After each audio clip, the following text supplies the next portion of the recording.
मांढरदेवीचा रस्ता प्रवास चालू झाला. सातारा टू मांढरदेवी. साफसुथरा रस्ता, मस्त क्लायमेट होतं. त्यातून चाललेलो आम्ही. नेचर एवढं बेस्ट आहे तिकडचं. हा हा हा. आणि पुढे गेल्यानंतर पूर्ण रस्ता फॉगमध्ये भरून गेलेला. सगळीकडे बघील तिकडे फॉग होतं. तर एकदाच इथे आम्ही पोचलो. वरती पाहिलं तर पूर्ण मांढरदेवीचा डोंगर पूर्ण फॉगमध्ये बुजून गेलेला आहे. आणि रस्ता थोडासा तिकडे कच्चा आहे वरती डोंगरावरती. पण खूपच थ्रिलिंग असा अनुभव होता. इथे वरती पूर्णपणे फॉग दिसतोय. मंदिराचं नामोनिशाण दिसत नाही. हे आजूबाजूला इथं दुकानं आहेत. बछडा होता आमचा, थंडीने गारटलेला.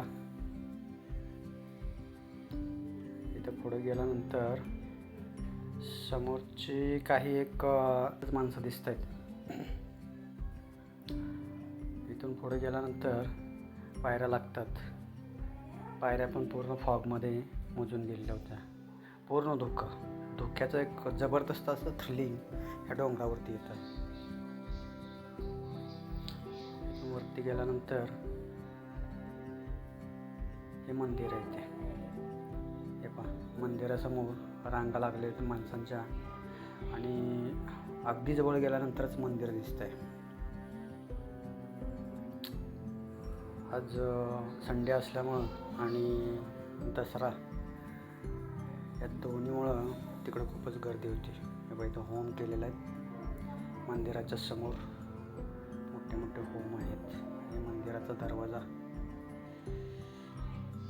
इथून आम्ही बाहेरूनच दर्शन घेतलं, कारण आमच्यासोबत लहान मुलगा होता. त्यामुळं आतमध्ये जाता आलं नाही. रांगेत उभं राहायला पूर्ण दिवस जात असतो इथे.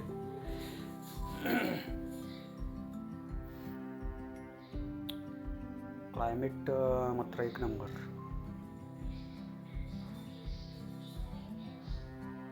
मजा आली. पण इथून दर्शन घेऊन आम्ही परतीच्या प्रवासाला निघालो. मित्रांनो, कधी गेलात तर खूपच छान असा अनुभव आहे.